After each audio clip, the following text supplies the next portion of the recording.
Hello, this is Lisa, CEO of Site for Wight, welcoming you to this week's Talking News. I'm delighted to say that we are well established in the routine of sending out the USB sticks weekly. But, of course, with the introduction of the Alexa skill and indeed the telephone service, we are now sending out 1/2 of the number of USB sticks that we used to. We, of course, are delighted to provide the Talking News in whatever format people like. And therefore, the USB sticks will, of course, continue, and the development of the Alexa skill and soon to becoming Google skill will also continue. With the announcement of Boris last week confirming that nothing was going to return to normal until the 19th of July at least, we've had to postpone the opening of Millbrook House until the 19th of July. This, of course, is subject to, again, his announcement, which we're expecting on the 12th of July. We've therefore planned for the first activities to resume on Wednesday the 21st of July. This week we have been extremely busy sorting out the bi-monthly newsletter which has now gone to press. This issue's main feature is about money and other items and benefits available to people who are registered sight impaired and severely sight impaired.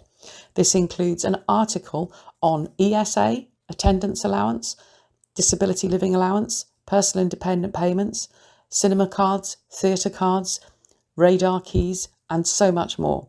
If anybody doesn't currently receive the newsletter and would like to, please never hesitate to give the office a call on Isle of Wight 522205. We can register you as a member immediately. There is no cost, and all that we ask is for your name, date of birth, and your eye condition if you wish to disclose it to us. So in this newsletter edition, there is a spotlight on one of our members, Alison Buckham, and she tells of her life since she lost her sight and how she has adapted very successfully to enjoying her fulfilled life now. I very much hope that this newsletter finds everybody well. Thank you very much, Lisa. Hello, this is Steve reading a story from the On the Wight news website, headlined Fire Alarm Systems at all 10 Isle of Wight fire stations to be upgraded. All 10 stations on the island will be fitted with either new or improved vehicle exhaust ventilation systems, making life better and safer for our firefighters. An improvement and refurbishment programme which will benefit every fire station on the Isle of Wight is about to get underway. All 10 stations on the island will be fitted out with either new or improved vehicle exhaust ventilation systems. The extraction kits are connected to the fire engines when they are parked to remove unpleasant fumes from appliance bays and reduce any potential contamination. Upgraded fire alarm systems will also be installed at several stations as part of the planned investment programme due to start later this month. The work is the first step in improving our island estate following the official formation of Hampshire and Isle of Wight Fire and Rescue Service, that's HIWFRS, on April the 1st, 2021. HIWFRS is now one combined service, working together to make life safer for nearly 2 million residents on both sides of the Solent. Hampshire Fire and Rescue Authority approved the first stage of funding, worth £1.1 million, ahead of the formation of the combined fire authority, and more stations will see improvements over the coming months and years. This approved funding is an additional to the annual investment already being carried out on stations within Hampshire. Chief Fire Officer Neil Oden said, "We are committed to improving our Isle of Wight fire stations to make life better and safer for our firefighters and the communities we serve. Our initial works programme will focus on the essential maintenance projects that are needed to bring our island stations in line with those in Hampshire. This is an important first step, and I am delighted that this work is about to start." Other scheduled improvements include window and pedestrian door replacement and upgrades at Shanklin, Ventnor and Yarmouth, roof repairs and upgrades at Sandown, Shanklin and Yarmouth, new appliance bay doors at Newport Fleet Services Vehicle Workshop. Councillor Rudian Vaughan, Chairman of Hampshire and Isle of Wight Fire and Rescue Authority, said, "Improving our Isle of Wight fire stations is an important milestone following the formation of the Combined Fire Authority, and I am pleased to see that these essential maintenance projects are starting. This demonstrates our commitment to our firefighters and the Isle of Wight community." All island stations will also benefit from being included in HIWFRS' ongoing annual rolling maintenance programme, which incorporates routine decoration and electrical testing, as well as structural surveying, among other required works. Ride Pier Tramway plans unveiled as part of new Gateway project from Island Echo. Plans to totally renovate the redundant Tramway Pier in Ryde have been unveiled as part of the £96.5 million Ryde Gateway project. The scheme, between authorities in Hampshire, Portsmouth and the Isle of Wight, as well as local transport operators, announced in September 2020, was successful in securing funding to upgrade Ryde Transport Interchange and other areas. Projects in Ryde received £10 million of the £96.5 million funding, £56 million of which came from the government and its Transforming Cities Fund. The remaining cash came from the local authorities and their partners. The funding must be used and all projects completed by March 2023.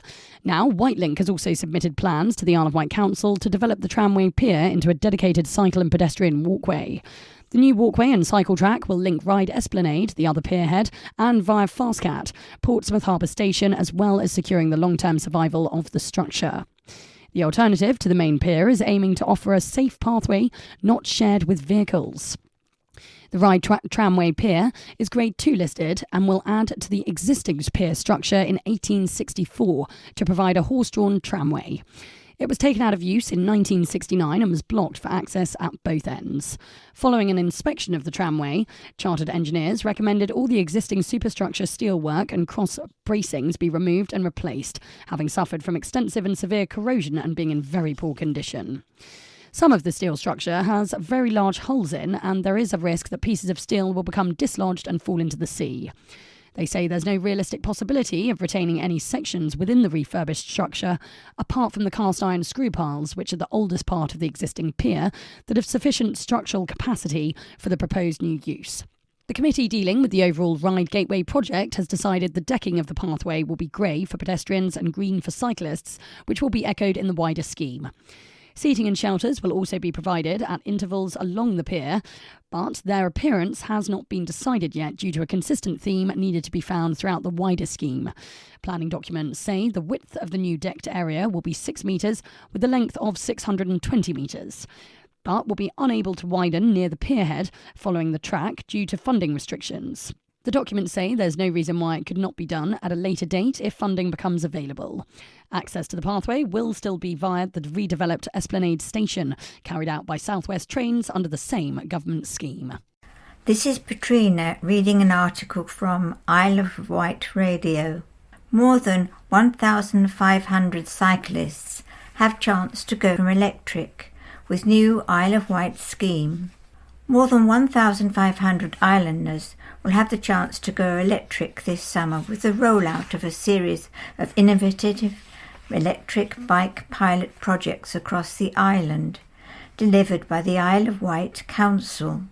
The plans include an e-bike roadshow, e-bike hire and loan schemes working in partnership with local cycle hire operators, and an e-cycle corridor along the Newport to Cowes cycle path.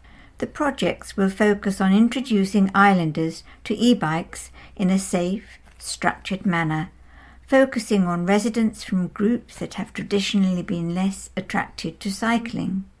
The announcement has been made possible thanks to a £132,920 grant from the Department of Transport's e-cycle extension fund, from which the council was one of only 9 local authorities to secure funding.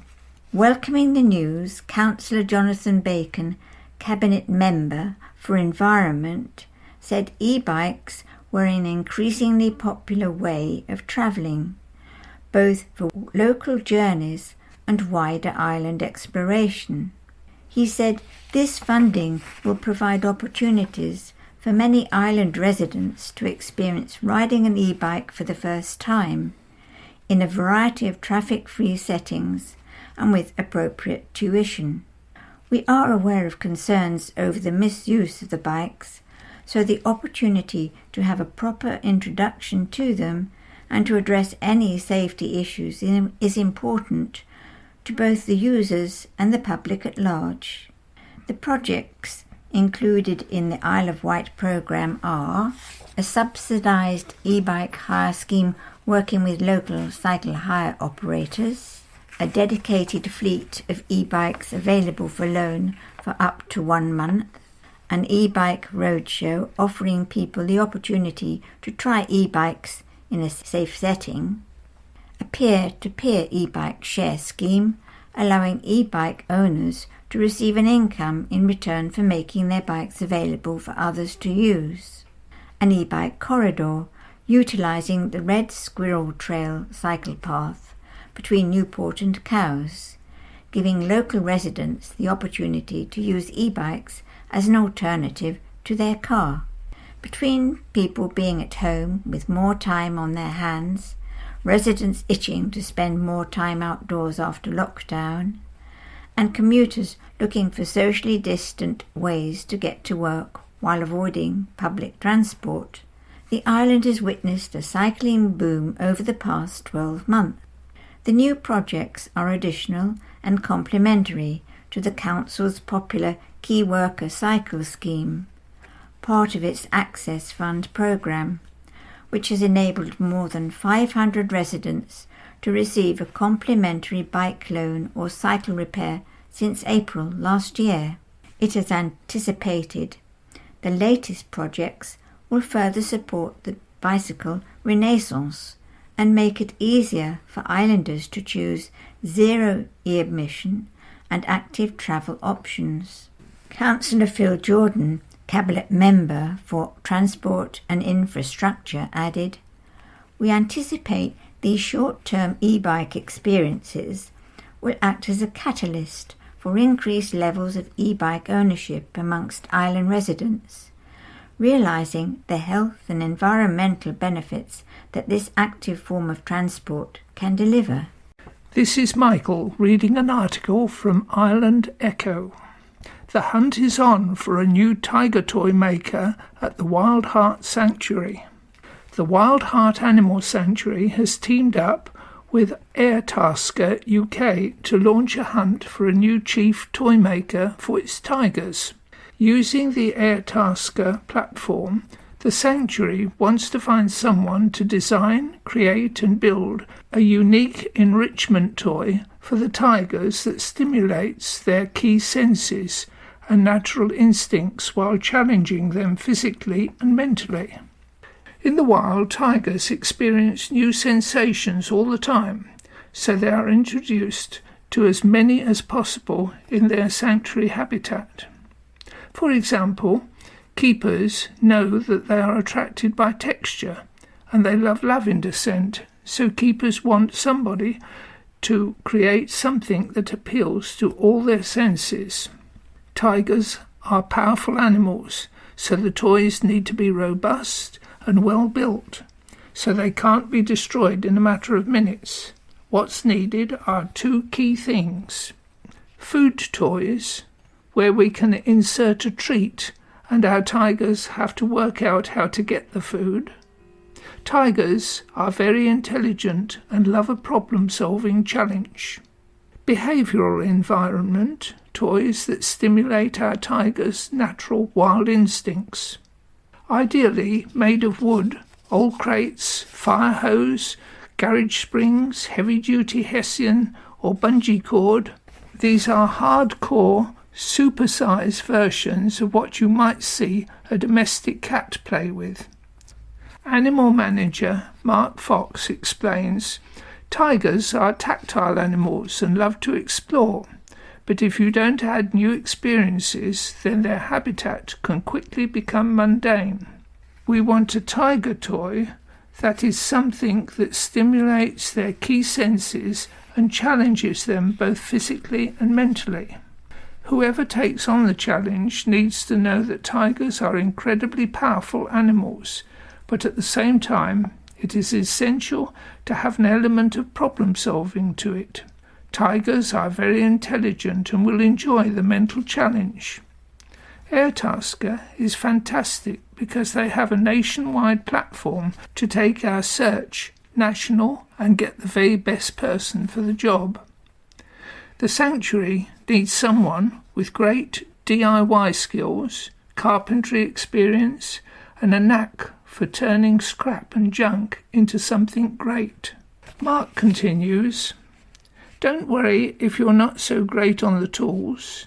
We're also open to finding someone who can simply provide us with ideas and inspiration for what the toys could be. So let us know if you've got any rawsome ideas.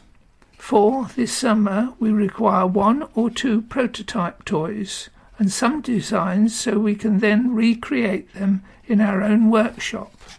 We'll need you to come down to the sanctuary and take a brief, meet the keepers and then work with us on the prototype designs before bringing them to the sanctuary and delivering them to the tigers to play with. Airtasker UK is offering £500 to develop the designs, and a budget to pay for materials and travel is available. Although the sanctuary is hoping that the new toy maker may have old scraps lying around at home that they can turn into something amazing. Hello, this is Steve reading a story from Isle of Wight Radio, headlined New Date for Isle of Wight's Windler Cup. The Island Sailing Club's Windler Cup has been moved back by a month. It's been created for small keelboats, which are too small to safely participate in the Round the Island race. Boats from the Daring, Dragon, Etchells, Flying 15, Mermaid, Redwing, Sunbeam, Swallow, Sonar, Squib, RS Elite, Victory and XOD classes will all compete in the competition. It will start from the Royal Watch Squadron line off Cowes and will follow a course around the Western Solent, taking advantage of favourable tides to finish back on the ISC line in Cowes. The race has been named the Windler Cup after Major Cyril Windler, who created the Round the Island race in 1931. The race will now get underway on August 7th, rather than July as previously planned. Meanwhile, the Round the Island race has attracted more than 1,130 entries. Rob Peace, the Rear Commodore for Sailing at the Island Sailing Club, said, "Whilst we are delighted with the entry numbers for the Round the Island race, it has been harder to encourage entries for the Windler Cup. The feedback has been positive from many classes, but this year has been difficult for new events and competitors have been understandably cautious. The club is also aware of the additional footfall the dayboat classes would generate in the town and wished to reduce this and concentrate on organising the Round the Island race in a safe and considerate manner." Monopolizing East Cowes, businesses' anger over Red Funnel's food kiosk. From Isle of Wight Radio. Red Funnel has been accused of trying to monopolise East Cowes after it opened a food kiosk at its terminal, despite not yet having planning permission. The ferry firm has put an application in with the Isle of Wight Council, but has already opened the stand without getting the go-ahead. As the kiosk is portable, a spokesperson for the company said it doesn't actually need approval, and it only applied to be completely transparent.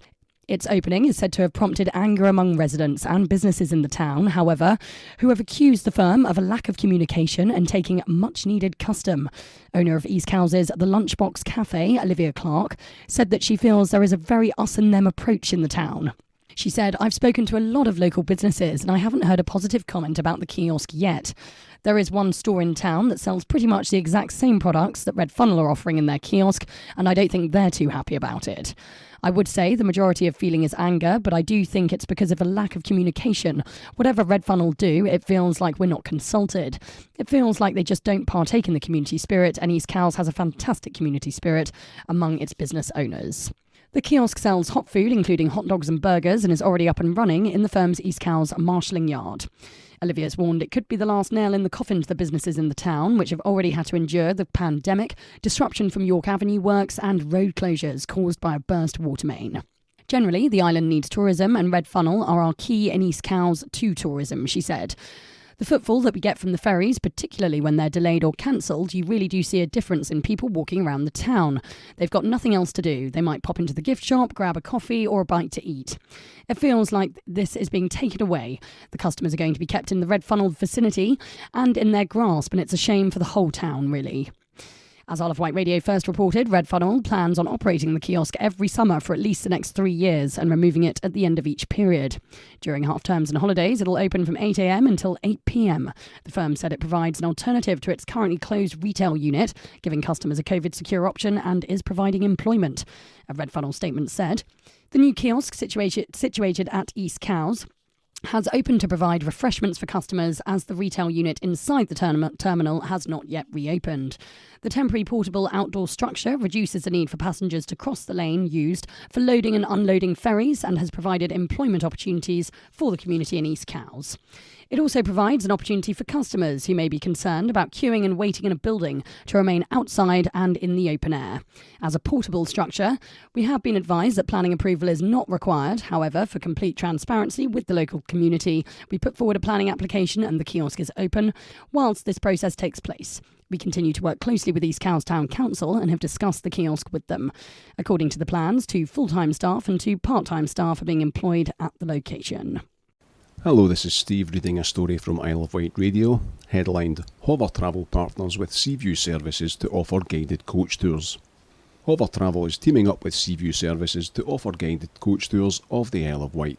Pat Sowerbutts, Commercial Development Executive at Hover Travel, said, "We know from our contacts in the coach industry and our own research that many customers want to be able to experience the thrill and excitement of our hovercraft, combined with an easy way to explore and discover the Isle of Wight. We needed a partner who could provide the coach and guided tour element of such a trip, and we're delighted to announce today that we are going to be working with Seaview Services. Seaview Services is approaching 103 years of organising and delivering coach-based tours and excursions on the Isle of Wight, having been started in 1918 by Richard Newell. Today the business can organise all aspects of your trip to the island, including booking conference suites, restaurants and hotels." Phil Robinson, chairman of Seaview Services, added, "We are a family-run company that is big enough to cope but small enough to care. Additionally, we have extensive experience and considerable local knowledge of coach-based tourism on the Isle of Wight. We are looking forward to working with Hover Travel to showcase the fabulous sights that the island has to offer. The first guided tour will be a circular coastal route, taking in Sandown, Ventnor, both Freshwater and Alum Bays, and Yarmouth, before returning to Ryde." Scarlet Lady becomes largest ever cruise ship to dock in Portsmouth. From Isle of Wight Radio. The largest ever cruise ship to dock in Portsmouth has arrived at the international port. Virgin Voyages' Scarlet Lady sailed down the Solent and into Portsmouth on Monday morning. The vessel measures 277 metres in length and can accommodate 3,000 passengers. At 110,000 tonnes, Scarlet Lady is the largest ship to have ever docked in the city. The new ship is the first for Virgin Voyages, Sir Richard Branson's new cruise line, and will finally make her debut a year later than planned due to the coronavirus pandemic. She will sail on 6 summer soiree series cruises around the UK, all departing from Portsmouth. This is Michael reading an article from Isle of Wight Radio. Isle of Wight girl is crowned youngest winner of International Marmalade Awards. An Isle of Wight youngster is the youngest ever winner of the Marmalade Awards. At just 9 years old, Flora Ryder has triumphed over thousands of entries in the 2021 Homemade Marmalade Awards, receiving the Best in Show award for her Seville Orange and Orange Blossom Marmalade. She beat entries from over 30 countries around the world, including Canada, Australia, Japan, Kuwait and Brazil, all from her family home on the Isle of Wight. A first-time marmalade maker, Flora and her family, like so many in the UK, decided to get creative in the kitchen during the winter lockdown, with phenomenal results. Her entry absolutely bowled over the judges and was unanimously declared the winner, not just of the children's category, but of the whole competition. Flora's winning marmalade has been carefully replicated by artisan producers, Thursday Cottage, and will be sold at Dalemain Mansion and in Fortnum and Mason's iconic Piccadilly store, as well as at the fortnumandmason.com, fortnumandmason.com, and Fortnum and Mason stores in the Royal Exchange, St Pancras. And in Hong Kong, 50p of the proceeds of each jar sold will go to the hospice at home, the key beneficiary of the awards. Flora said, "I really enjoyed making marmalade for the first time back in January. It was such a fun activity to do during lockdown. I enjoyed shredding the peel and filling the jars, but best of all I enjoyed eating the finished marmalade. I liked the thought of adding flowers to my marmalade, and so using orange blossom seemed like a good idea. The taste of the marmalade was very nice, with a lovely floral and honey flavour. It made me feel happy, and my marmalade looked like a little pot of sunshine. I'm so excited to have won the Marmalade Awards and help raise money for the hospice charities. For over 15 years, tens of thousands of marmalade jars have been judged at Dalemain. However, the 2021 Marmalade Awards almost never happened owing to the third UK coronavirus lockdown. But founder Jane Hassel-McCosh was determined to continue with the competition. She said, the awards bring such happiness to thousands of people every year, and even though we clearly couldn't have a festival as usual, it seems so important to continue with the competition. It creates such a wonderful sense of community all around the world, as well as giving people something fun and creative to do during a difficult time. I discovered marmalade making as a child with my mother, and I'm delighted that our winner has done the same, and at such a young age. The future is clearly very bright for marmalade.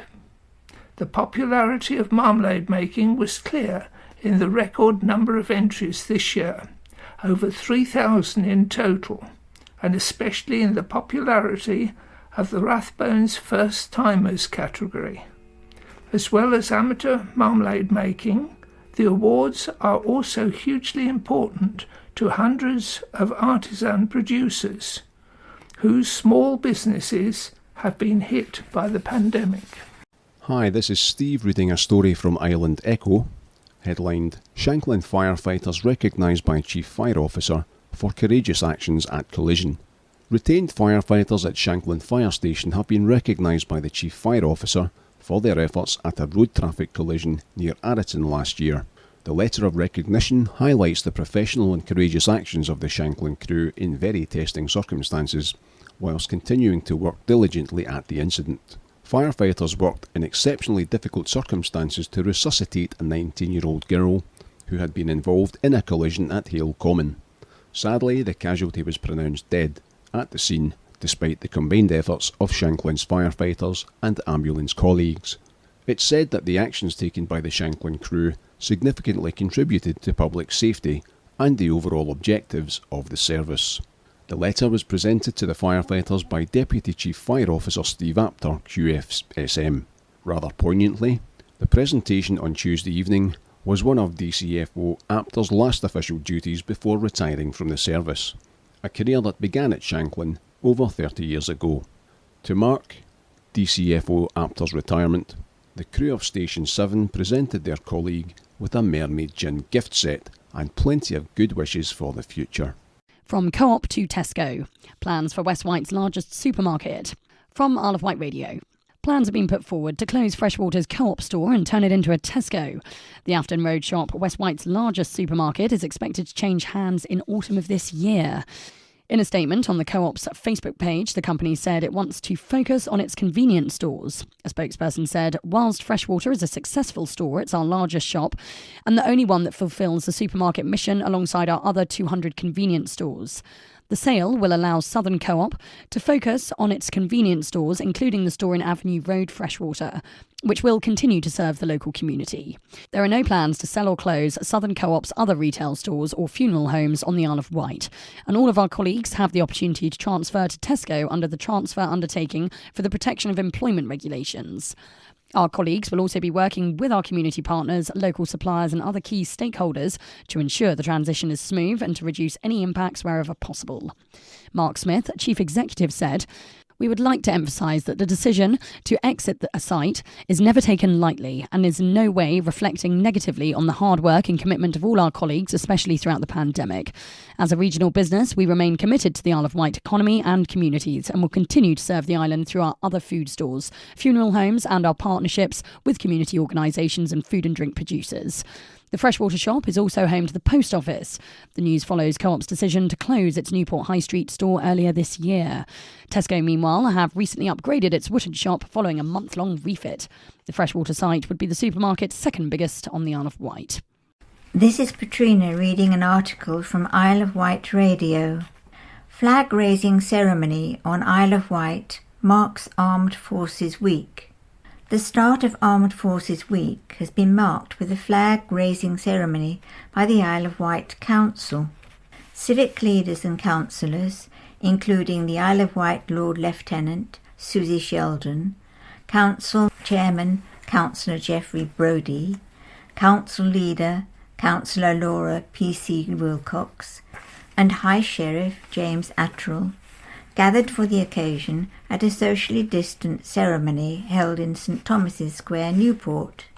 Armed Forces Day is an annual event celebrated in June to commemorate the service, past and present, of men and women serving in the British Armed Forces. Royal Marine Cadet Dan Williams of Ryde Sea Cadet Corps helped raise the flag at today's event. Councillor Brodie said, "Flying the Armed Forces flag is an important way to show our support to the men and women who have served and currently do so to keep us safe. We as a community owe a huge debt of gratitude to all members, including reservists and veterans of the Armed Forces who defend the UK and its interests around the world. They have delivered aid, provided security, and fought terrorism in some of the most inhospitable places, and continue to do so. The past 12 months have shown the adaptability of Armed Forces personnel in continuing to help keep us safe through assisting with the COVID-19 pandemic, be it staffing mobile testing sites to delivering PPE equipment.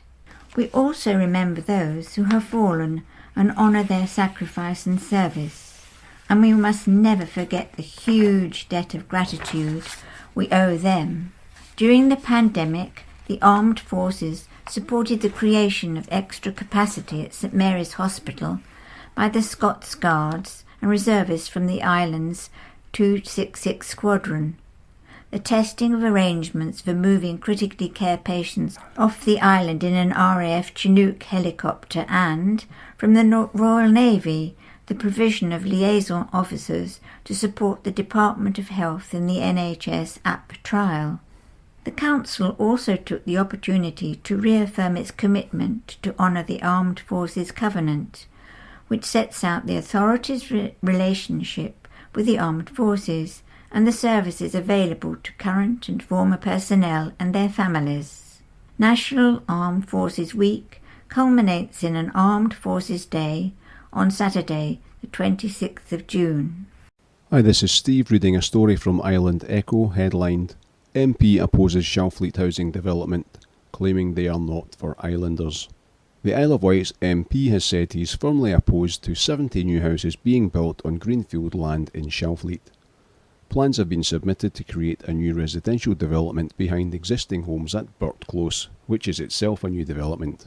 Bob Silly MP said, "This is yet more low-density, greenfield development, which is bad for the island.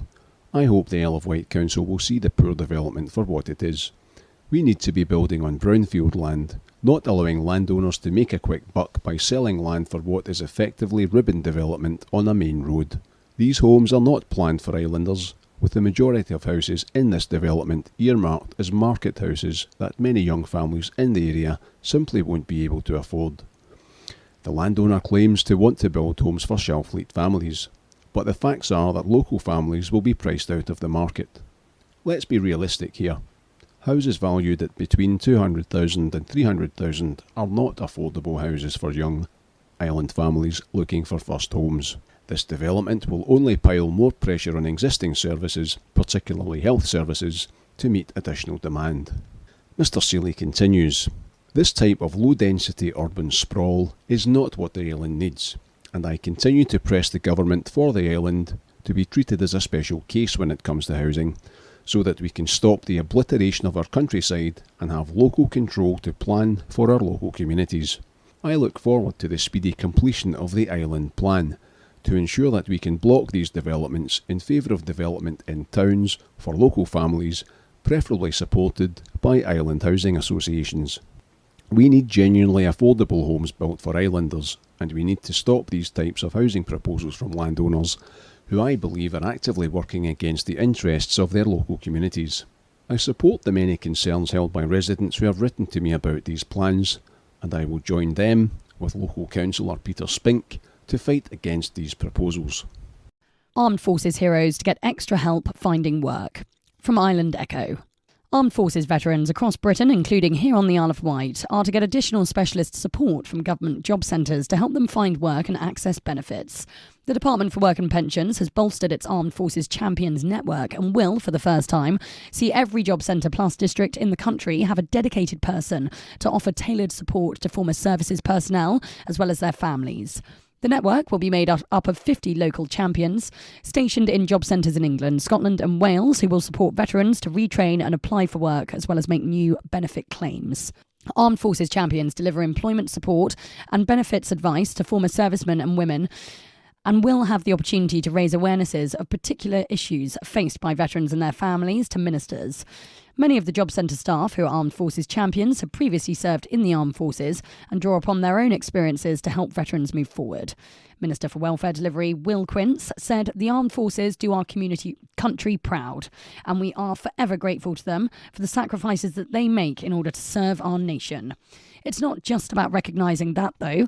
Veterans offer a range of transferable skills like no other. They are a goldmine of talent. This network will provide specialist one-to-one support for veterans and their families as they take first steps to find a job and receive the financial support they are entitled to, helping them better readjust to civilian life. DWP has had Armed Forces champions in place for around a decade, but crucially, the upgraded network will be overseen by 11 Armed Forces champions leads, ensuring that training and support offered is consistent across the country. The Isle of Wight has job centres in Ryde and Newport. This is Michael reading from Island Echo. Spare £6 million. Beast Must Die Mansion Gatcombe House up for grabs. An Isle of Wight mansion house that recently starred in the BritBox original series, The Beast Must Die, has been listed for sale, but you'll need to scrape together a whopping £6 million to get your hands on it. The 11-bedroom Grade 2 listed Gatcombe House, nestled within 48 acres of the Gatcombe Park estate, boasts a tennis court and swimming pool, along with a converted coach house and a separate cottage. A familiar sight to millions after its appearance as the home of George Rattery in the Set TV series, the home also comes with a tree-lined drive up to the property. The property is described as having rooms that benefit from high ceilings and lovely proportions, along with a large family kitchen. The grand elevations are said to be gracefully complemented by the array of period features, including large windows with fine sash windows, intricate cornicing, handsome chimney pieces, and ornate door casings. Crackdown on Isle of Wight fly tipping, says Cabinet member from On the Wight. Councillor Bacon said it seems as if the Conservatives' task group was mentioned in name on litter problems in tourist areas are set to be tackled this summer as the island braces itself ahead of a busy season. New Cabinet Member for Environment, Heritage and Waste Management, Councillor Jonathan Bacon, said he's asked council officials to come up with a programme and actions to deal with litter. As people head to the beach for a fun day out, it is a common occurrence to see rubbish left behind on the stand as they head home or overflowing bins along seafronts. Speaking at the first cabinet meeting since the elections, Councillor Bacon said, "We're going to have a very busy island this summer with staycations. We've seen that already in the May Bank holiday, so I'm very conscious litter will be an issue. I will ensure we can do everything possible to make it as smaller problem as possible."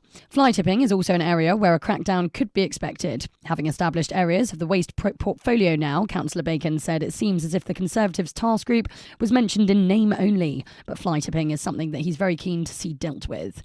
He said, "I'm going to bring that group together to deal with that issue, as I know it's a concern for residents and the environment." In the last couple of months, there have been cases of fly tipping found on St George's Down, with one particular lot containing hazardous asbestos.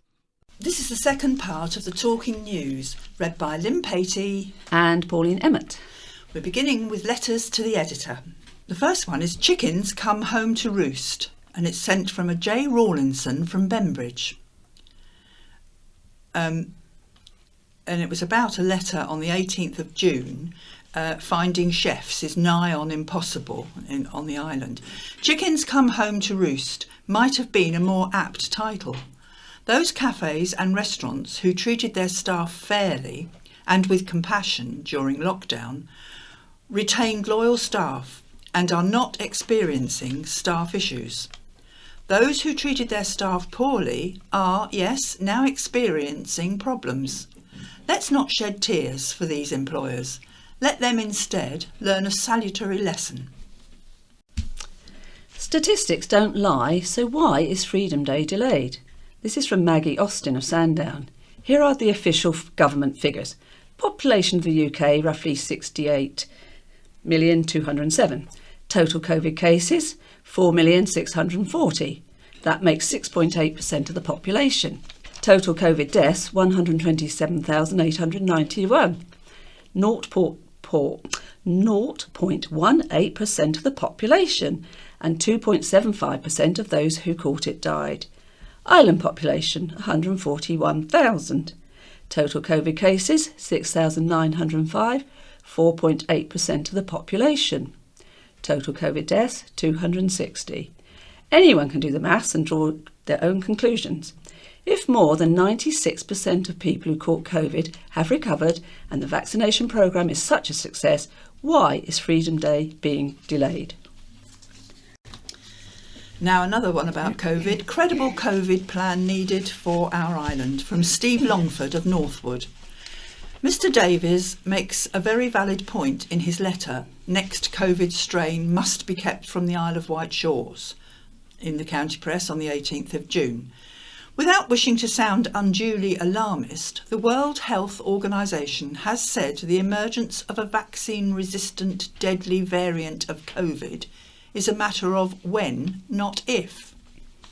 Given we are a year and a half into this pandemic and our UK borders are still as watertight as a sieve, those on the island responsible for civil defence have time to formulate a plan for when our government in Westminster welcomes in a deadly vaccine-resistant variant of COVID-19, which on the evidence to date it surely will.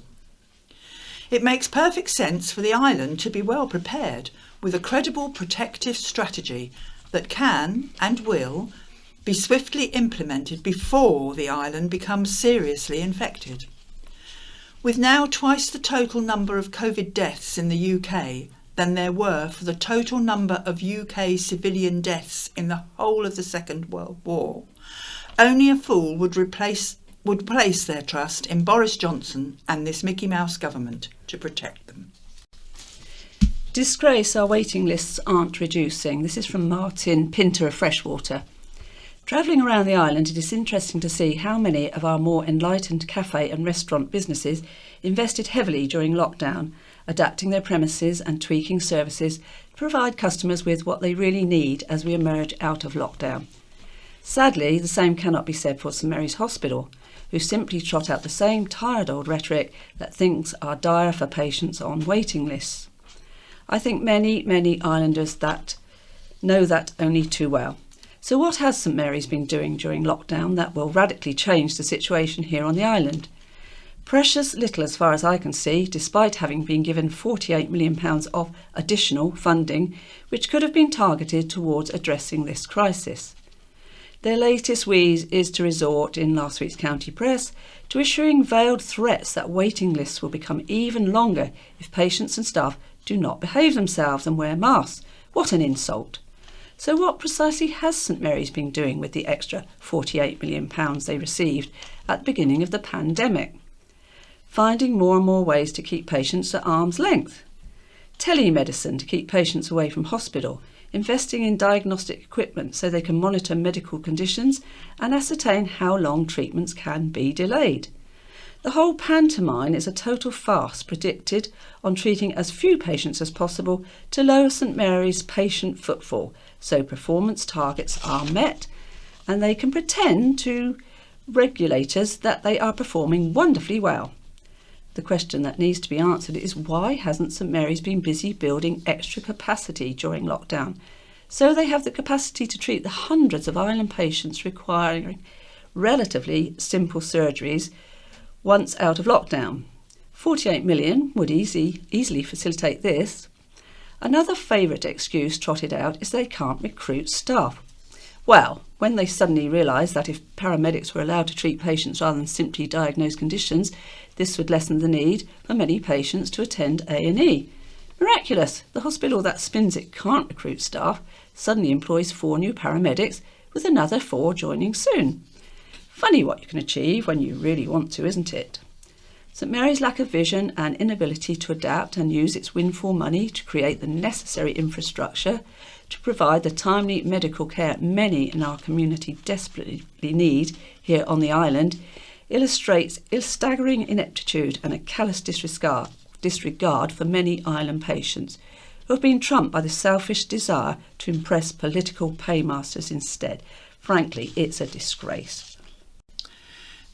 Is our NHS trust asleep on the job? From Alistair Pierce in Totland. A huge deficit written off, a £48 million windfall, yet more than 1,000 islanders are waiting for elective surgery with no building programme to ensure waiting lists coming down in the near future.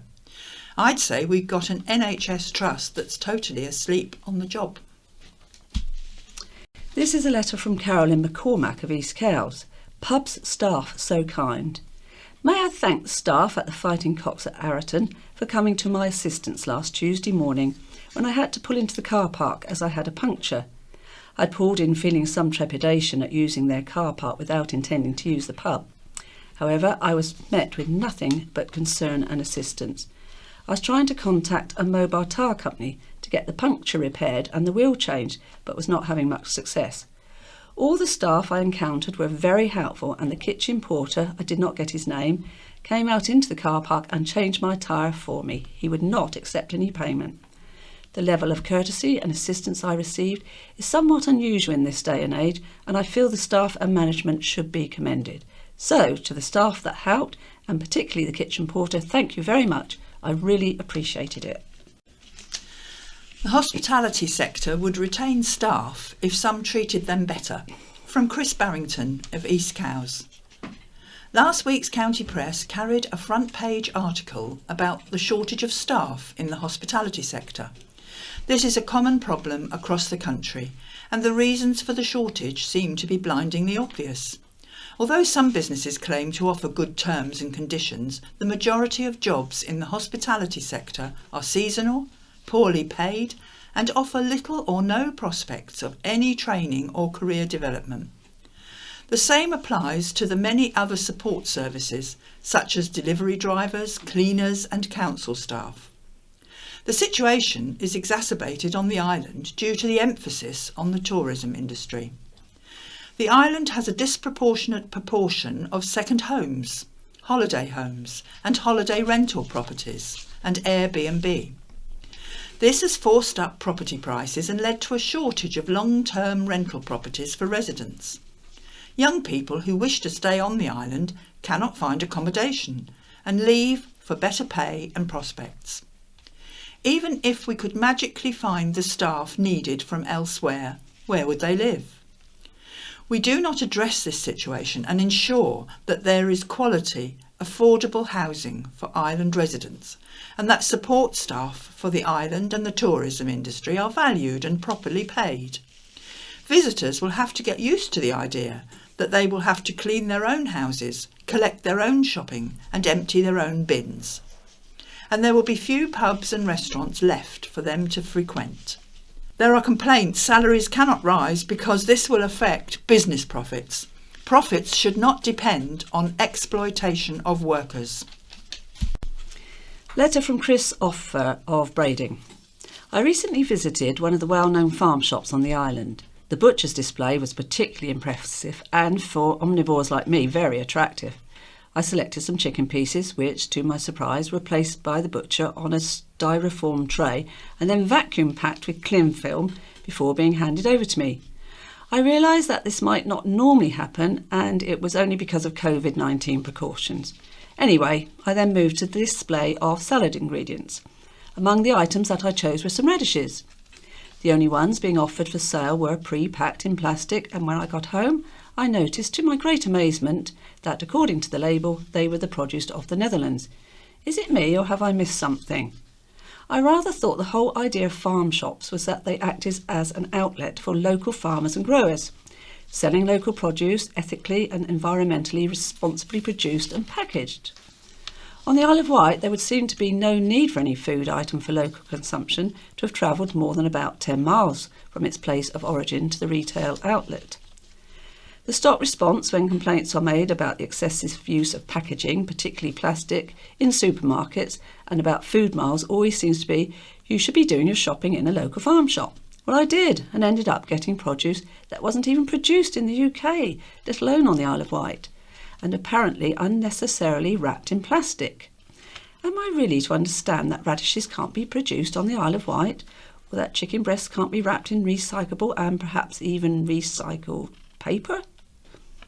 I don't recall seeing anything in the shop to tell me the national origin of any of the produce on display. Clearly, from my recent experience, you can't just assume that it's local or even British. I have to say that this experience of trying to do the right thing has left me feeling disappointed and disillusioned, and to be honest, ever so slightly cheated. Someone please convince me that next time I need to do some shopping, I shouldn't just pop along to my local supermarket or even go online for home delivery. Availability differs from reliability. It's from Malcolm Watson in Ryde. I read our MP Bob Seeley's vision on ferries with great interest, but he mixes up reliability with availability. It is availability that has been above 95%, not reliability. It is important to understand the difference. Availability, also known as operational availability, is expressed as the percentage of time that a ferry is operating compared to its total scheduled operating time. Reliability is expressed as the duration of operation without failure and will influence the number of ferries, spares and the repair policy required to meet a given availability. It is availability that customer expectations are built upon. Reliability is the concern of the operators. From Robin Ford of Newport, South Street or Virus Valley. Last Friday the weather was terrible. Newport was gridlocked. I and at one point 78 other prospective passengers waited for our buses in South Street. I waited for service 38, of which I am a regular user, for the 3:10 bus. In the end, a 38 bus left at 3:55. I am 80, it was soaking, and all these passengers huddled damply beneath the shop overhang, and crowds of ordinary pedestrians hurried past. At least half were maskless. Users of services 5, 7, 12 and 38 have been exiled there owing to social distancing measures. This relieves pressure on the bus station, but I can assure readers no social distancing is possible there. I like Southern Vectors and am grateful for maintenance of services, but during our 50-minute wait on Friday, nobody informed us of the situation, and of course there are no seats for those who need them. Can we be allowed back into the bus station?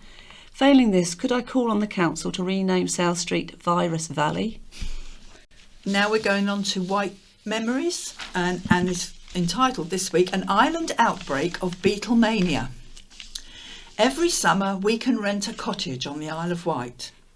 When Paul McCartney sang that line on Sgt. Pepper's album, On the Track When I'm 64, it was no accident.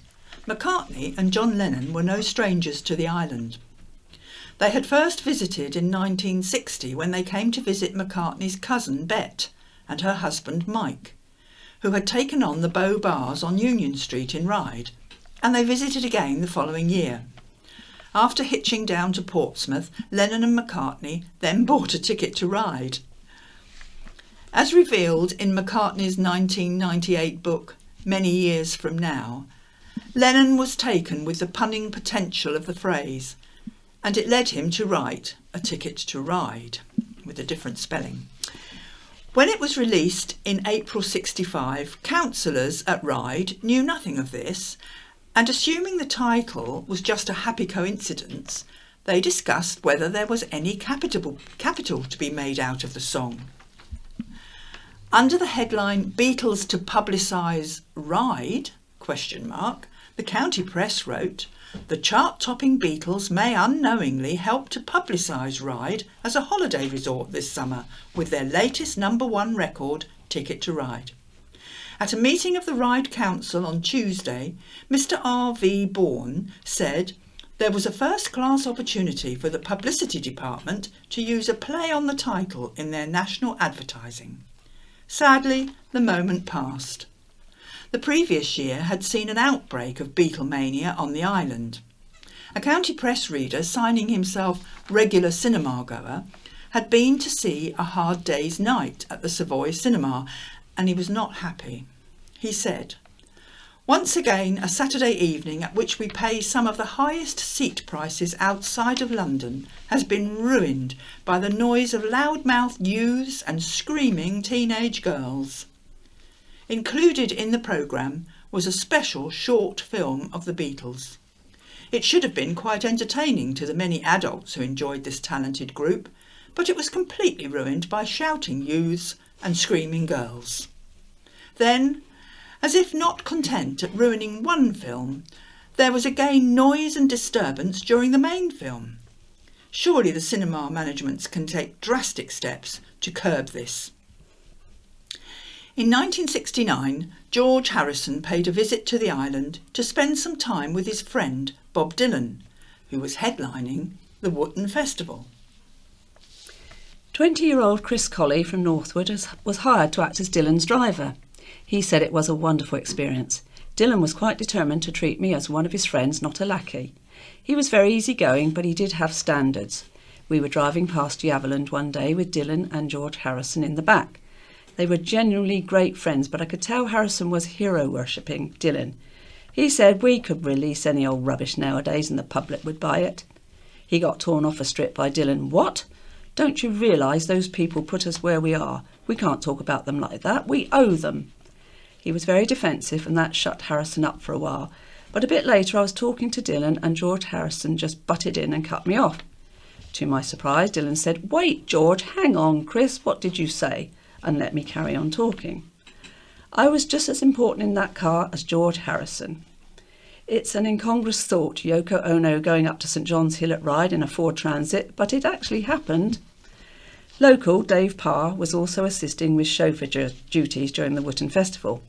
He said I drove Dylan and his wife to the festival. They sat in the front with me and John Lennon and Yoko Ono were in the back, where there were no seats, just a plank to sit on. We stopped at the traffic lights at the top of St John's Hill, and when I pulled away, there was a crash in the back. John and Yoko had fallen off the seat. The funny thing was they never said a word. As Harrison had enjoyed his visit to the island, Ray Falk, festival promoter, wrote to him to try and persuade the Beatles to headline the 1970 festival at Afton. He said the greatest achievement that could be attained in the music festival sphere would be for the Beatles to perform at the next Isle of Wight festival. We're not professional promoters, but we are ambitious and want to make a distinct mark on society on behalf of the young people of the world. An impassioned request, but it was not to be. The Fab Four would never appear in the same room together again, the last time being just a week before the Wootton Festival. In 1973, Ringo Starr returned to the island to film scenes for the film That'll Be the Day, alongside David Essex and Billy Fury. following which the island remained largely beetle-free until 2010. That year, Paul McCartney headlined the Isle of Wight Festival. Did he sing "Every Summer We Can Rent a Cottage" on the Isle of Wight? He did not. That honour went to the Killers in 2013. And now we go on to My View from Rebecca Roncoroni. And she's entitled it "Opportunity Should Knock Louder for Poor." When Hartlepool voted for a Tory rather than a Labour MP in the recent by-election, the reaction from the disappointed was brutal. Hartlepool was denounced as a community of monkey-hanging, knuckle-dragging morons. For a certain stratum of the Liberal left, voting Conservative is seen as a sign of unintelligent, stupid, bigoted idiocy. I believe that is a narrow, arrogant view. I say this as someone who is regularly pilloried on the social media as a woke lefty snowflake. Bear with me. If you look back, before education was mandatory, it was widely believed that the working classes were too thick to learn. It was also widely believed that not only the working class, but women were too stupid to waste resources on. Things have changed, but looking at it from a dispassionate angle, it appears that the education being given to the proles is so bad, so basic, so unsuitable for over half the kids, so driven by cats and sats and stats and leagues and private not-for-profit but we pay our executive staff squillion companies calling their businesses academies, most people are not receiving an education that equips them with the skills and knowledge needed to thrive in a community. When it gets to the point that the poorer the kid, the less opportunities they will be given by state education, there is something rotten at the core of this apple tree of knowledge. Simple things like parents not being able to afford all the branded uniform items can mean anything from a child not being able to have a warm, unbranded tracksuit for winter PE to being sent home or placed in isolation, thereby being punished for being poor. Critical analysis skills are not encouraged outside of English literature, as wearing the correct uniform and blind obedience seems to be the target for the school's executive. The way children and young people learn best is ignored over tick boxes, PR and budgets. Teachers are treated terribly. Most are overworked, under-respected, and many are exhausted mentally and physically. Anyone surprised? Maybe, just maybe, if we kicked politics out of education and used an evidence-based creating education for real life approach, we would be giving future generations a genuine voice and skill set to help forge strong communities and snuff out the power of career politicians and mainstream media determined to make the news to serve themselves rather than report it. It is possible. My son works as a teacher in Finland. No private schools, no academies, no uniform. Short days, educational specialist-led classes. Finland consistently tops the world in educational achievement. Finland is not perfect, but they take an intelligent approach to education, and amazingly, it produces intelligent people. We need to stop insulting people who, for one reason or another, are not educated. We need to believe that the vast majority of people have the capability. They are simply not being given a fair chance. That is not a lack of intelligence, it is a lack of opportunities. And now we have another point of view by Bob Seeley, MP for the Isle of Wight. Education standards on the up on the island. One of the things that I most worry about is education on the island, both raising standards in schools but also getting more higher education on the island. The university revolution that has regenerated Portsmouth, Southampton, Brighton and Bournemouth passed us by. As a result, fewer of our young people go to higher education than the national average. That's neither fair nor right, but times are changing. First, schools. Over the past 4 years, the island has seen valuable progress. My first task as MP was to work with others to prevent Sandown Bay Academy from closure. The number of schools rated good or better by Ofsted has risen from 57% to 75%. It would be higher but for COVID. Key Stage 2 results are now in line with national median figures, and GCSE and A-level results have also improved. We can be better than average, but it's an improvement. We've also seen investment in schools. The council won $800,000 to increase the island's special educational needs. As important are exciting developments at the Isle of Wight College, set for a game-changing £25 million government investment. These projects will transform the college's buildings and facilities and enable new qualifications such as T-levels to be introduced. The college also has permission to adopt the title University Centre Isle of Wight in recognition of its worth. Through partnership with the University of Portsmouth, the college already offers university-level courses in areas such as business, engineering, early years education and teacher training. The University Centre title will help it encourage more islanders to gain new qualifications, including the higher level technical qualifications that we need more of. Additionally, the college is jointly bidding to become an Institute of Technology. If successful, this will help islanders gain advanced skills here in engineering, marine and composites, crucial for our local economy. Increasing and improving higher education and vocational training is vital. It's been one of our biggest failings in recent decades, but it is being put right. It's part of a package of ideas to encourage more young people to stay on the island and build lives here. The work at Isle of Wight College is being driven by Debbie Lavin and her team. I highlight their work to ministers whenever I can. I'm incredibly grateful for their brilliant efforts. And now we're going on to some entertainments that are coming up on the island. The first one is Shanklin Theatre, and it's entitled A Whole Lot of Shaking Going On. Shanklin Theatre will host a summer show paying homage to one of music's most noteworthy record labels. The venue will provide the setting for Sun Records' The Concert on the evening of Saturday, August the 21st, with tickets now on sale. Recognised worldwide as the birthplace of rock and roll, Sun Records in Memphis, Tennessee is famed for discovering pioneers such as Elvis Presley, Jerry Lee Lewis, Johnny Cash and Roy Orbison. Producer Pete Tobit said, "During the 1950s, the trailblazing Sun Studio created songs that became the template of rock and roll. That's All Right Mama, Great Balls of Fire, I Walk the Line, Whole Lot of Shakin', Blue Suede Shoes and Good Rockin' Tonight were all original Sun records." Musical visionary Sam Phillips crafted the distinctive sound we know and love today, from gospel blues, hillbilly, country, boogie and western swing.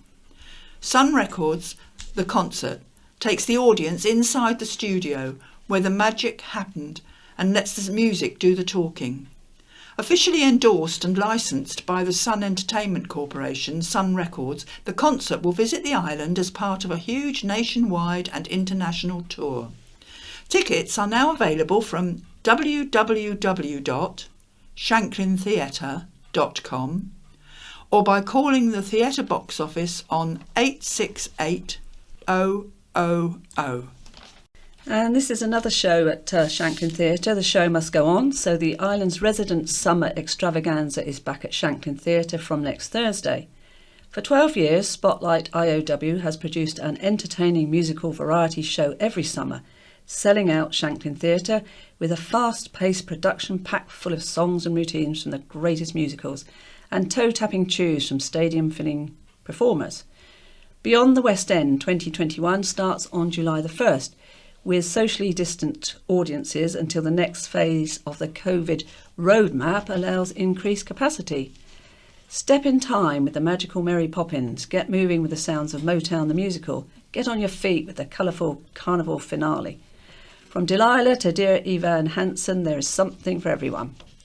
The show is produced by Spotlight's Jane and James Derbyshire, with musical arrangements and direction by David Redston and choreography by Charles Johnson. The cast includes Jane and James, as well as other familiar faces: Dominique Pope, Katie Allen, Lewis Denny, Polly McGregor, Joe Alabaster, Rowan Lathy and Ashley Mackness. The show is on every Thursday at 8:15 p.m. until November the 4th.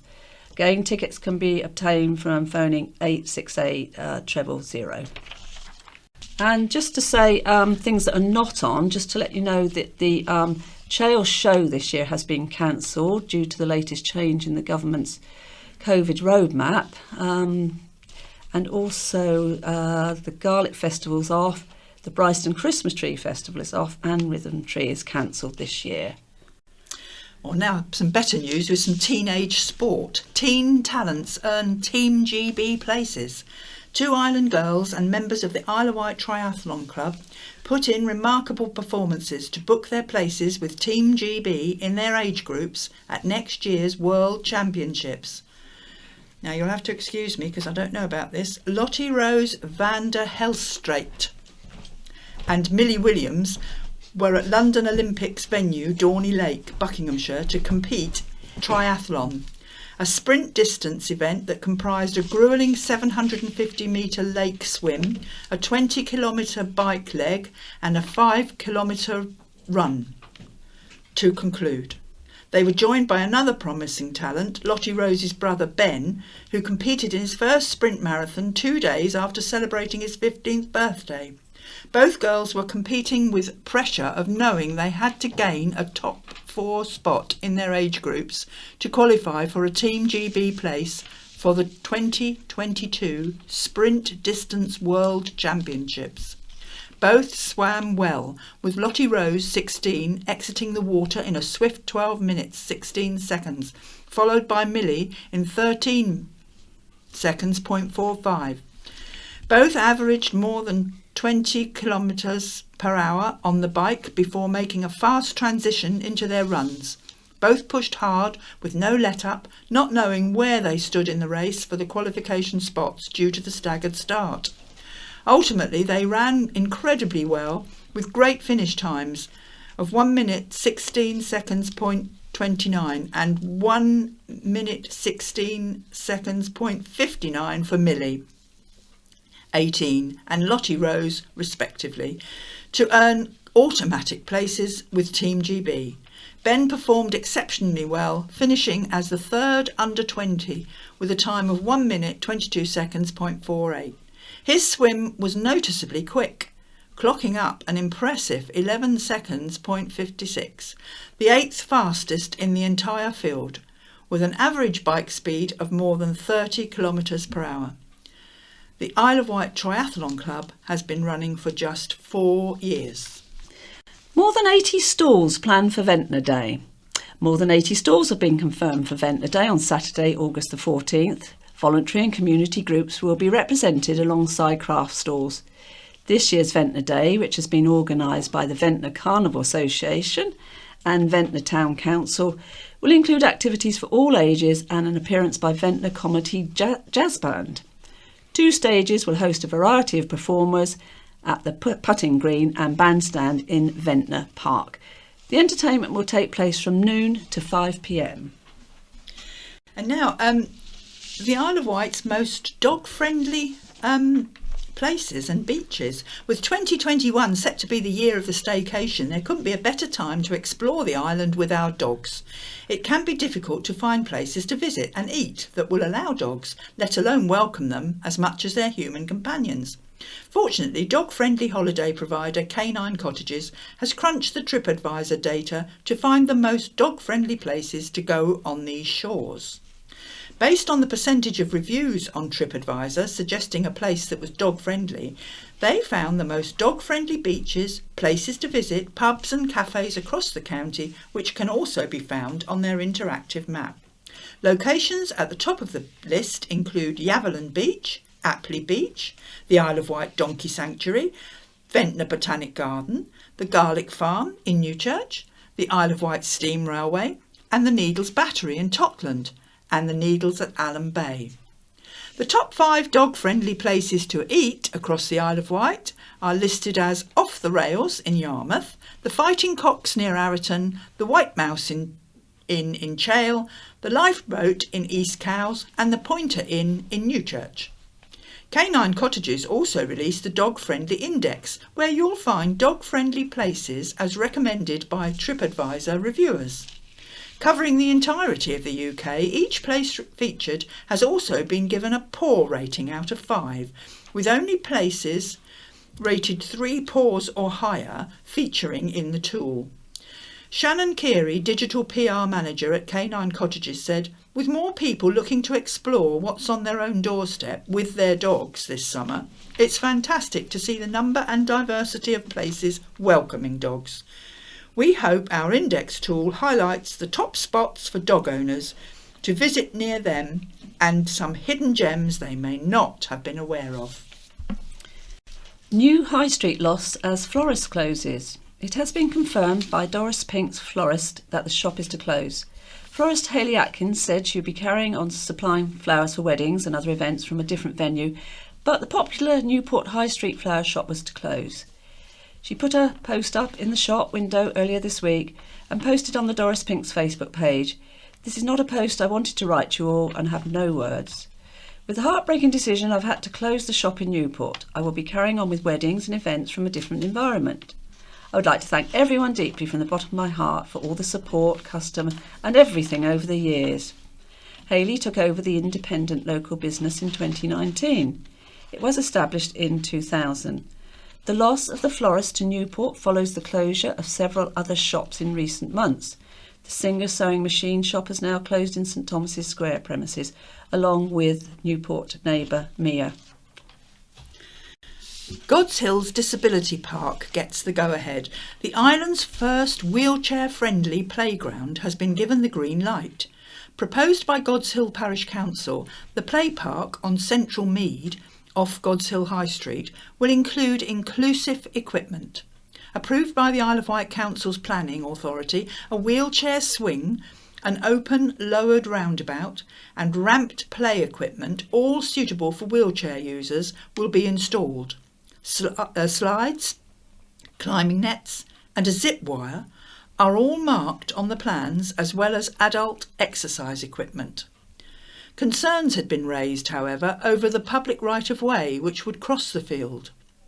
Island Roads recommended the development to be refused because of inadequate access, parking provision and generation of traffic.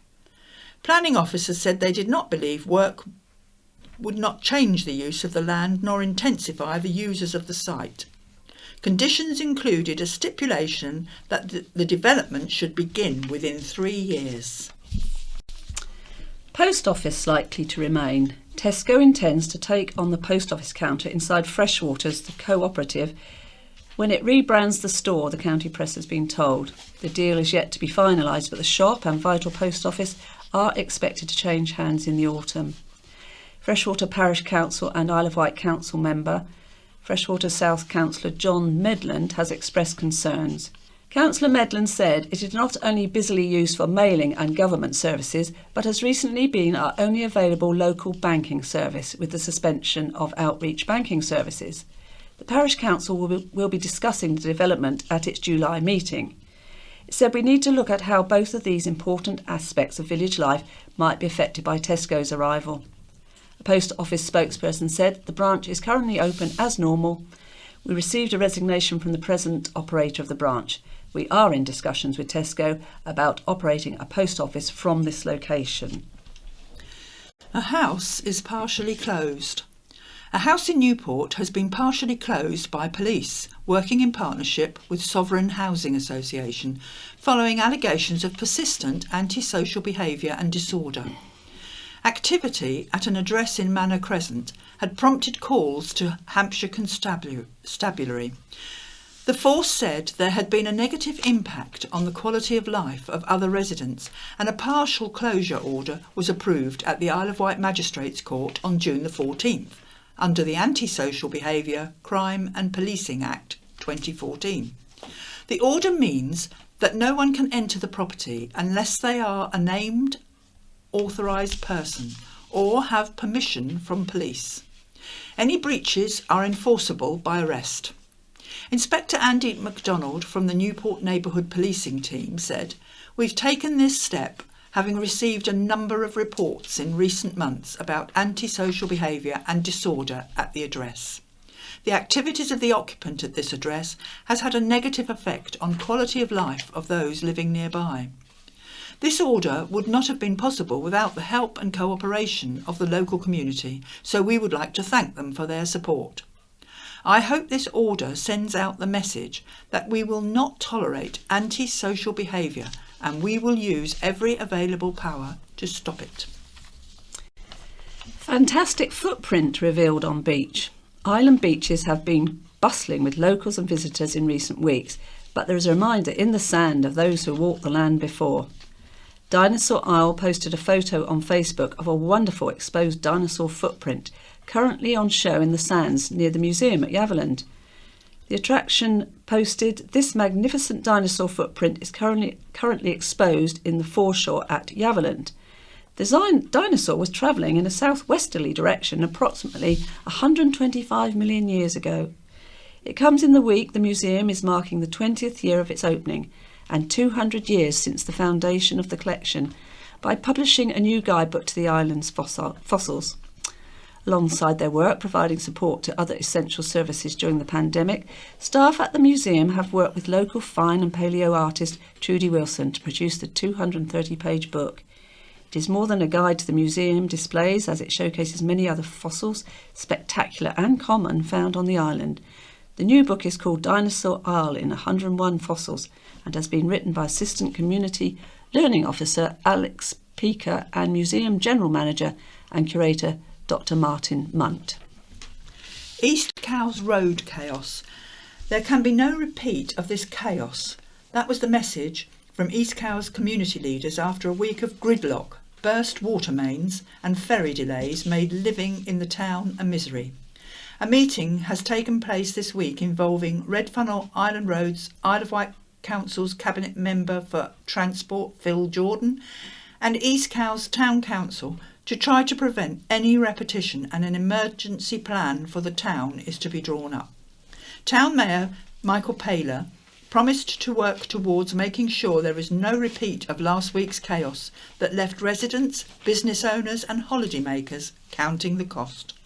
Last Thursday and Friday's problems were caused by a perfect storm of bad weather, delayed roadworks and ferry cancellations. A burst water main forced an alternative diversion route, one that had been previously dismissed due to safety concerns, and it took longer to fix because of a delayed tarmac delivery. Mr. Paler praised those who stepped up to direct traffic and support people stuck in their cars during the chaos. Days later, a second burst on the same road left many without water supplies. The overuse of residential roads, including by huge lorries following the diversion, was blamed locally. Resurfacing on the bottom part of York Avenue was complete on Thursday, June the 24th, and the road reopened to traffic. Work on the top part of the road was expected to finish on June the 26th, around a fortnight later than planned. East Cowes Councillor Carl Love said, "It is vital that we develop a town emergency highways and incident plan. This must be one that engages with the whole community and reflects business needs and our position as an island gateway. Town mobility must be respected. East Cowes is not a giant car park for Red Funnel." Both Red Funnel and Southern Water apologised for the chaos in the town. Tackling shortage. Steps are being taken by the Isle of Wight Council to address the staffing shortages currently being faced by the tourism and hospitality sector. Due to pubs, restaurants, cafes and other venues being closed for periods of the pandemic, staff have found more permanent roles to keep them going. The severe staffing shortages, highlighted by the county press last week, are being noted across the tourism industry. Speaking at the Isle of Wight Council's Cabinet meeting last week, Member for Business Development and Regeneration, Councillor Julie Jones-Evans, said she had spoken with officers, Visit IW and other parties. She said short-term measures include free courses for people to gain new skills and job fairs. It was also about promoting opportunities for older people. Councillor Jones-Evans said there would be an island skills plan coming to Cabinet shortly. A shoplifter threatened a guard. A Wootton man who assaulted Morrison's security staff and threatened to get the boys in, to do one of them in, has been sentenced. Luke Francis Favell of Mill Square appeared before the Isle of Wight Magistrates Court. The 36-year-old admitted theft from a shop, common assault and assault by beating on May the 1st. Prosecutor Anne Smout told the court Fauvel had entered Morrison's supermarket in Newport, where he was seen to conceal an item. She said Fauvel was spotted by a security guard while taking a toffee vanilla sundae, and when approached, attempted to barge past him. Mrs. Smout said Fauvel was aggressive and abusive and raised an arm to strike when he was restrained. He pushed another member of staff and claimed he would get the boys in to do him in. In police interview, he refused to comment, but pleaded guilty at the earliest opportunity in court. No one was injured during the incident. Mrs. Smout said Fauvel was last before the bench in October last year for battery. James Cameron, defending, said Fauvel didn't have a massive recollection of what happened. He said he had been out with his friends and one of them handed him a drink, which, unbeknown to him, contained Valium and Xanax. Mr. Cameron said Fauvel recognised what he did was out of order and thought his engagements with Inclusion, a drug and alcohol service, were benefiting him. He had not been before the courts as regularly and was making positive steps. Fauvel was given a 12-month community order to include a 6-month drug rehabilitation requirement. He was fined £40 and ordered to pay costs of £45 and a £95 surcharge. Ireland solicitor RJR has announced it will be supporting Get Fit for mental wellness in its latest charity draw. The charity aims to change lives through the movement while actively changing the stigma around mental health. It has been chosen to support local volunteers promoting the importance of mental and physical wellness for everyone, regardless of age or ability. Amongst its volunteers is Adele, whose 8-year-old daughter Freya completed a 15-kilometre walk to which RJR donated £500. Currently, the friendly volunteers meet every Sunday at Yavelin car park at 10 a.m, with members of the public welcome to join a walk along the beautiful coastline and meet new friends. Future wellness events will include further walks, sea dips, stone painting and a range of other activities. An event to help detect prostate cancer signs. The Isle of Wight Prostate Cancer Support Group will hold a prostate-specific antigen, PSA, blood test event in Totland on Saturday, July the 24th. The second of 4 such events this year will take place at Totland Bay Bowling Club from 9 a.m. to 2:15. A previous prostate cancer screening event in Cowes found 75 of the 250 men tested showed potential early signs of cancer. The screening allows people to be alerted to the risk at an early stage and gives men the best chance of a full recovery. Alan Taylor, Group Chairman, said, "We would like to thank our supporters and volunteers who made the event possible and those who got tested. We wish to thank our partners in organising and running this event, including volunteers and especially Whitelink for supporting us with travel to help our courier deliver 250 blood samples from the island to Portsmouth." Walk-in jabs for over 18s. First dose COVID-19 vaccinations have been available at walk-in appointments at the Riverside Centre in Newport this week. Anyone over the age of 18 was invited to drop in. The Solent NHS Trust, which runs the vaccine centre, has been giving out the Pfizer vaccine. It meant a pause on second jabs for those given Oxford AstraZeneca as a first dose, the county press understood. The island had fallen behind with its first jab offer because only the Oxford AstraZeneca vaccine was available here for a time. Government advice is that it is not advised for people under 40 years of age. Will you have to pay in Pompey?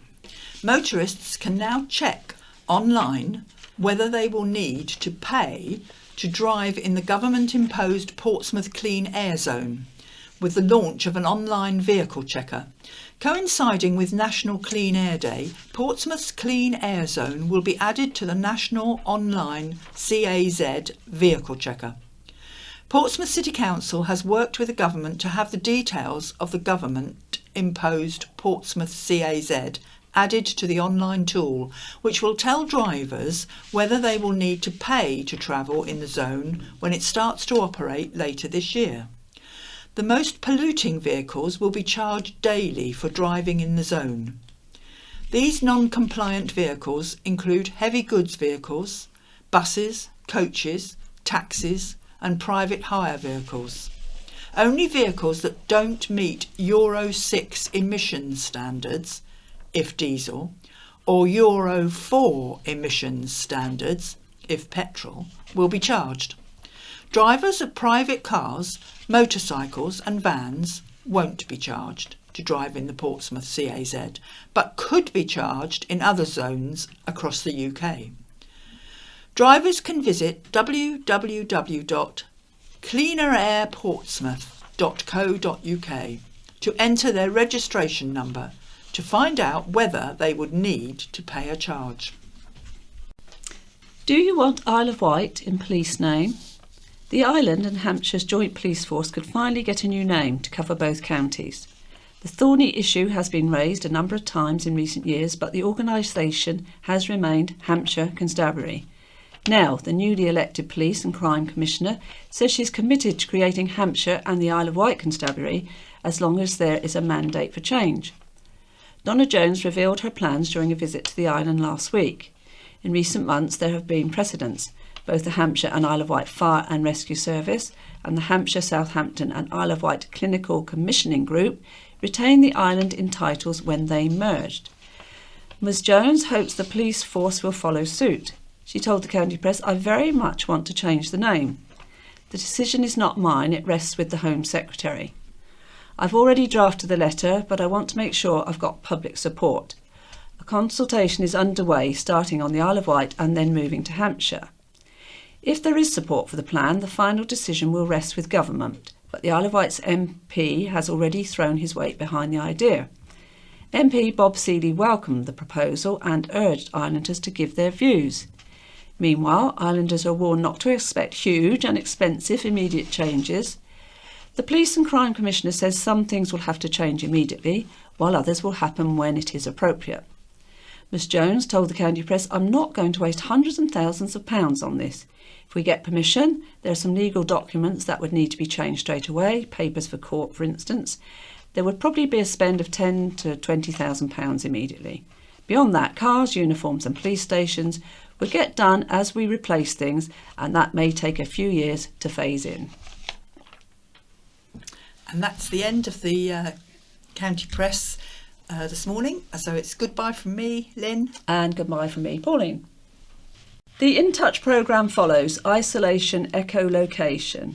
The disability charity Sense are calling on the government and local communities to prioritise disabled people as the country plans its way out of the coronavirus restrictions. It's been laid out in their Left Out of Life report, which reveals the extent to which people feel worried about going out and anxious about measures like social distancing. We speak to the charity's CEO Richard Kramer. Echolocation has long been endorsed as a way of helping people who are blind or partially sighted to navigate the world. The University of Durham have been studying the potential of the technique for some years. We'll get an update from the author of the latest report. In the study, echolocation was taught to people with and without sight of varying ages, and it reveals some rather surprising results. And just to say, there is no scaffolding news this week. BBC Sounds. Music, radio, podcasts. Good evening. The noble art of echolocation, or using the reflection of sound the way bats do to avoid obstacles in your way. It's a technique we've long known blind people use, but are we any better at it than anyone else? Or can anybody do it? And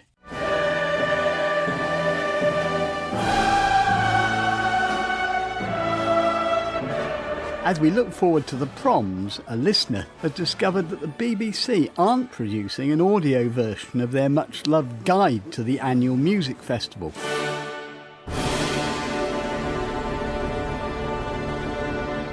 We're on the case. But first, this week, one of the suspected but so far largely unexamined effects of the pandemic has been the loss of confidence and sense of isolation some people have experienced in the past year. It's laid bare in a new report from the charity Sense, which reveals the extent to which visually impaired people feel worried about going out and anxious about measures like social distancing. The report's called Left Out of Life, and Richard Kramer is the CEO of Sense. Richard, first of all, tell us, how did you do your research? Because we've suspected this, but it's not really been spelt out, has it? No, it hasn't. We spoke to 1,000 disabled people, including many people with visual impairments, and they told us that they feel much more isolated and cut off from their local communities. Indeed, over half of people were saying that they're too anxious to go out because of concerns about their health. 1 in 3 were worried about complying with social distancing. So we've got a position where people's confidence and independence has been truly lost. And then sometimes people find that the communities are not so accessible or welcoming or inclusive as they should be. And all of these act as a barrier to people and just impact on people's well-being, confidence and independence. Let me bring in Jane Manley on that issue, really, of people's attitude. Jane from Surrey. Just explain, how has your confidence been affected, Jane? It's in a variety of ways. Many, as Richard has explained, built around whether I can successfully socially distance and the reaction to people if I walk the wrong way in a one-way area, if I don't sit in the right seat. Some people, because I suspect they probably have their own stressors in this, can be really quite unpleasant or quite sharp, misunderstanding that my guide dog doesn't read arrows, my guide dog is doing the best it can, but we haven't been out for a year. I have a transplant, so I've been shielding and only going to those places where I feel safe. So my route memory is not as good, my guide dog's route memory is not as good, and it's those multiple factors that gradually diminish your confidence because everything you're doing is completely unfamiliar. And would you say that you normally would regard yourself as a reasonably confident person? Absolutely. Pre-pandemic, I was worked in London. I would be up and down every time in peak times, travelling on trains, the underground. My job occasionally required me to fly, so I would take planes to, Belfast. I was a fully independent, self-sufficient blind woman. And my guide dog was trained to the utmost to support me in that. My social life also involved travelling. So I would go and meet other blind and partially sighted friends in London or Peterborough. So it wasn't travelling and moving around amongst people wasn't an issue then. And I think also the general public weren't as nervous about me travelling amongst them then because, again, they didn't have any worries about COVID. On this issue of attitude, when we've talked about this before on the programme, one of the problems of going back out is that the built landscape has changed. Things like tables on pavements for eating out, that sort of thing. You've fallen foul of that, haven't you? Certainly my experience in a small Surrey town has made what I would call street clutter a lot more of a hindrance. Some of it is because naturally businesses are keen to try and recoup money, so they have more chairs, probably outside the realms of that they're licensed to have. But also human beings are thoughtful. We don't always put our chairs back. They might have bags and things laying on the pavement. So it is much more complicated to move around it. And I have had experiences of people really quite grumpy with me because I'm felt to be too close to them, or I'm having to hesitate and work out where to go. And that, of course, is then impeding someone who wants to move along the same way behind me. Yeah. Richard Kramer, it's one thing to diagnose this problem, but what can we do about this? Is just biting the bullet and getting back out there actually really the best thing we can do, the best option? Yeah, there's a number of options, some for government, but some for individuals and communities. I think government needs to recognise the severe impact the pandemic has had on disabled people. We talk about that a lot, but we'd like to see their support being prioritised as part of any national recovery plan. Community services that are so important, whether it's day opportunities, social activities or support to get out and about. They've been cut over the last year and they must be reinstated. We must ensure mental health support is available to those who need it. But there's also something more profound. We've all been affected by loneliness. It has disproportionately affected disabled people. But actually, if we've all been affected by loneliness, let's make sure we don't see it as someone else's problem. Let a visually impaired person in the bus stop know what number bus is coming and when it's coming. Offer a disabled person a priority seat or any seat that you really have. Loneliness works both ways, and so do solutions. And there's a role for all of us, individual, society, communities, to be more welcoming, accessible, and considerate of everyone around us, including disabled people. We did ask the government for an interview. No one was available. However, they said in a statement, we recognise this pandemic has been extremely difficult for disabled people, including those who are blind or visually impaired, and have launched a mental health recovery action plan backed by an additional £500 million to make sure we have the right support in place for people over the next year. And they also said the National Disability Strategy we're setting out soon is going to transform how we support disabled people by addressing the issues they say affect them the most. We will watch out for that strategy with great interest. Just very quickly, Jane, what do you plan to do when all the restrictions are finally lifted? Certainly one of my big bucket list ticks is to simply meet up with my other blind and partially sighted friends. It isn't the same doing it digitally. My guide dog misses her other guide dog friends. So I just want the ability to be able to travel and socialise. Jane Manley, Richard Kramer, thank you both very much indeed. And do let us know your thoughts and feelings towards going back out into the world. Are you anxious about it? Do you feel you have enough support? Do let us know. In touch at bbc.co.uk. Now, so many of our stories come from our inbox, and we often rely on you to point out where organisations and institutions are doing people who are blind or visually impaired a disservice. And the BBC does not escape that. Joy Croft emailed. The Proms Guide offers a mine of vital information each year about both booking and background to the proms. But this time it seems that the BBC has decided there'll be no audio version of the guide. And for some reason, the RNIB's newsagents are not offering an electronically scanned audio version as a substitute. Of course, that would lack the warmth and enthusiasm of the audios of the past that use broadcasters' voices, but it would give us VIPs all the background available to other promers in an easily accessible format. Please, can you find out why we low vision music lovers are being deprived this year of a treasured mine of information? And please, would you do your best to get it back for us? Well, I'm not sure we've succeeded in that, Joy. We did ask the relevant people in the BBC proms to come on and explain why there wasn't an audio guide this year. They said no one was available. But they did send us this statement. We made the decision not to provide an audio guide this year as the number of audience members taking it up in recent years has been extremely small.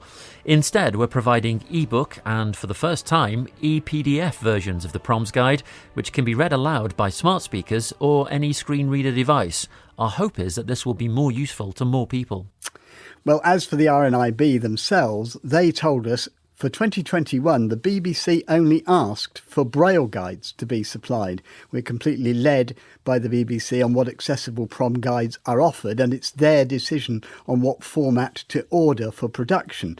And a Braille version of the festival guide is available to order in two parts from the RNIB on 0303 123 9999.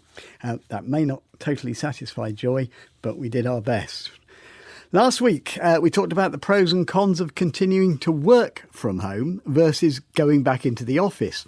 One of our guests talked about the sense of independence that travelling into work by train gave her. But Mansell Griffiths was in no doubt which working method he preferred.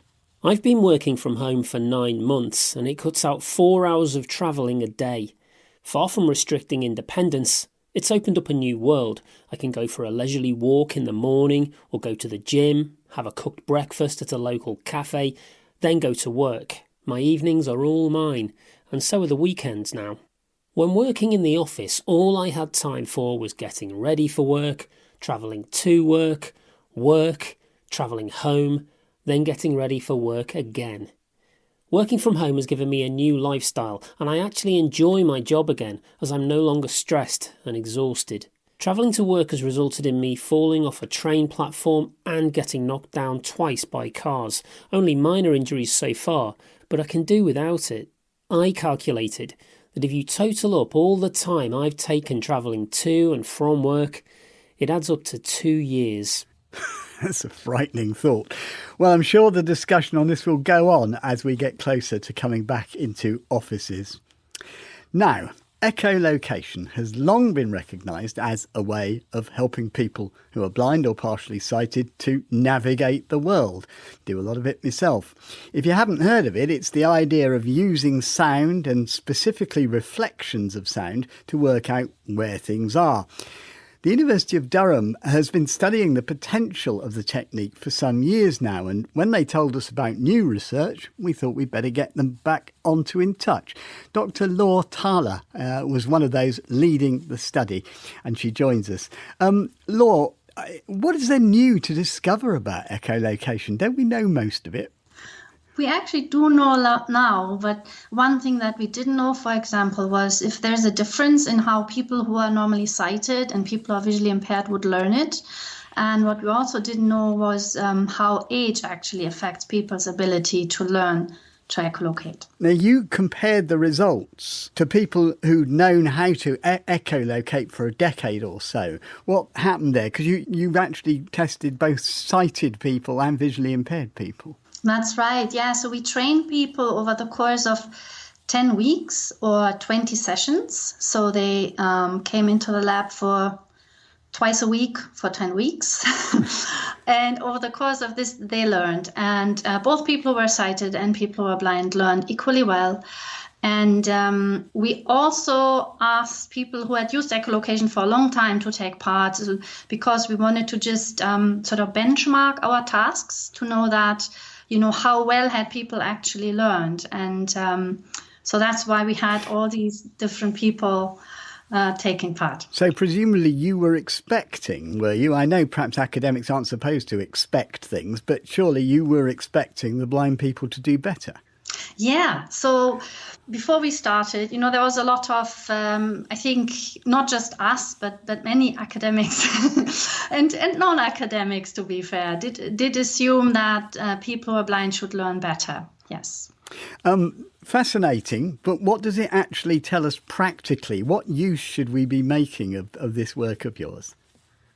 So one thing that I find, or we all found, was a very important take-home message, because sighted people could learn just as well. What this means is that, say, people who might have fully functional vision at this point, but they might perhaps later in life lose their vision. If they're already aware of having a progressive condition, they could already learn how to echolocate now, and then it might come in handy later. And also, say, if people who are normally sighted, say people who work in orientation mobility as rehabilitation workers, they will train people who are blind in the skill. And the good news here is that they can learn this just as well, and which puts them in a good position then to pass the skill on to train their clients. But presumably this also means that, by far the largest number of visually impaired people are people who've lost their sight later in life. Now, this should mean that if people got the right training, that would help them rather more than maybe we allow it to at the moment. Yeah, exactly. So the youngest participant in our study was 21 years old. The oldest was 79, and they all learned equally well. So this was something that surprised us, because the common assumption would have been that older people may have a bit of a harder time picking it up, perhaps.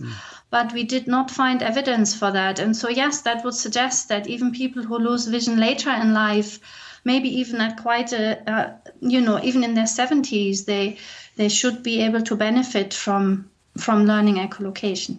So is it your belief then that people perhaps could achieve greater confidence and freedom if they had more expert tuition in echolocation?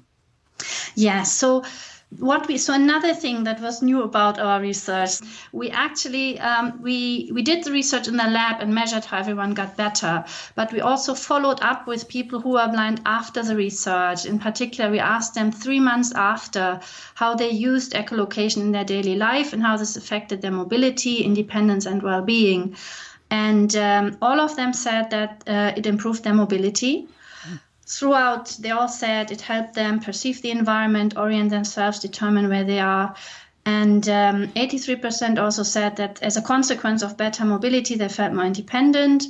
And 83% also said that they felt better. So their well-being, they felt, was improved because they felt more capable, more independent.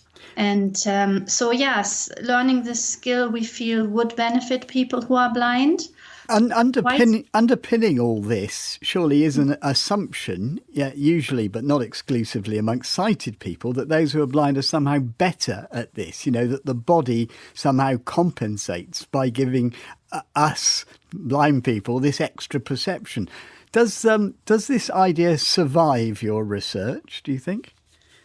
The data don't seem to suggest that this is the case. So our data do not support this assumption that there would be a benefit of people who are blind having extra resources, extra benefits, extra sensory abilities in terms of learning this particular skill. That being said, one thing that's very clear is that people who are blind, they use this skill. And people who are sighted, whilst they are performing very well and they can do all the tasks, in their day-to-day life, they will use vision. So I think as time goes on, we wouldn't be surprised that the people who are blind actually were still to become better and just adapt their skills much more to their own needs and their own lifestyle. Fascinating stuff. Dr. Lord Tyler, thank you very much indeed. And that's it for today. Don't forget to share your comments about anything that we've covered on the show or what you think we should have covered. Among future plans, we're certainly hoping to look at whether assistive technology is making the use of Braille more scarce, perhaps even in danger of killing it off. We'd love to hear your thoughts on that. You can email in touch at bbc.co.uk or you can leave messages with your comments on 0161 836 1338. And you can go to our website, bbc.co.uk/in touch, where you can download tonight's and many other previous editions of the programme. From me, Peter Wight, producer Beth Hemmings, and studio manager Tom Parnell, goodbye.